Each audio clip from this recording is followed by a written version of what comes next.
My name is Tovey and I play Portia in The Merchant of Venice. We meet Portia at the beginning of the play and she lives in Belmont. She's a very wealthy heiress. She's just discovered that her dead father has decided to choose her husband for her based on a riddle that he has concocted using 3 caskets, and whoever chooses the right casket is allowed to marry her. I read it with a very modern context, and so I'm sure some of the themes that maybe back in Shakespeare's time weren't as strong were really strong to me. And I love Shakespeare and I have loved it since I was a teenager, but I will be the first to admit that there are some plays which it takes me a while to understand what they're saying.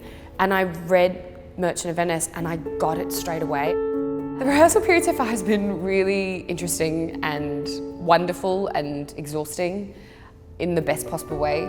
We're very lucky to have Anne-Louise Sarks as our director because she has come into it with a great vision of what she does want to tell and what she doesn't want to tell. We're working as an ensemble. Everyone is putting ideas on the floor and everyone is being listened to and being heard and everything is being tried. I mean, I think we're having probably too much fun for such a serious play, but I'm sure by week 3 we'll all be tears. I think it's so important that we take work in particular like this that does really touch on issues that are happening in our society out to all parts of the community. Theatre should be accessible to everyone, that's the idea of it. I think audiences should come and see The Merchant of Venice because we're kind of ticking lots of very important theatre boxes.